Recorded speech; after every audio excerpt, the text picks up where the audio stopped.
অনেকদিন ধরে ভাবছিলাম যে একটু মেলাতে যাব, কিন্তু বৃষ্টির জন্য আর বেরোনোই হচ্ছিল না। তারপর কালকে আমরা গেছিলাম এই মেলাতে, এটা হচ্ছে নৈহাটি কাঁঠালপাড়া মেলা। তা 20 টাকা দিয়ে আমি এক পাতা গার্ডার নিয়েছিলাম। তারপর ভাবলাম যে আমার ড্রেসিং টেবিলে রাখার জন্য আমি কয়েকটা ফুলের কিছু একটা নিই।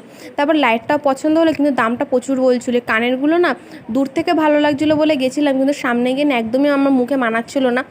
মানে যেটা আমি পছন্দ করছি, তো আমি আইসক্রিমের কিউবটা নিয়েছিলাম, আর এই দোকানটা থেকে মনে হচ্ছে সোনার ঝলকানি দিচ্ছে, সব মানে গোল্ডের কালেকশন। তো যাই হোক, তারপরে ভেবেছিলাম একটা সানগ্লাস নেবো, কিন্তু দামটা আমার ঠিকঠাক লাগলো না, খুবই প্রচণ্ডই বেশি ছিল। তারপর এখান থেকে আমরা জিলেপি, মালপোয়া আর বাদাম নিয়ে আমরা গেলাম হচ্ছে একটা আইসক্রিমের দোকান। অরুণ আইসক্রিম খাবো, মানে এখানে তো এখন বলতে গেলে অরুণ আইসক্রিম পাওয়াই যায় না, প্রথম প্রথম তো খুবই চলছিল। তো তারপরে আমি ব্ল্যাক কারেন্টের আইসক্রিমটা নিলাম, ওখান থেকে বেরিয়ে গেলাম হচ্ছে আমরা একটা রেস্টুরেন্টে। সেখানে গিয়ে আমরা প্রথমে 1 প্লেট মোমো অর্ডার করেছিলাম, যেটার সাথে স্যুপ তো মানে দেয়ই, পরে আমরা চেয়ে আর এক বাটি স্যুপ নিয়েছিলাম। তারপর ও খেলো হচ্ছে হাক্কা নুডলস। ভিডিওটা কেমন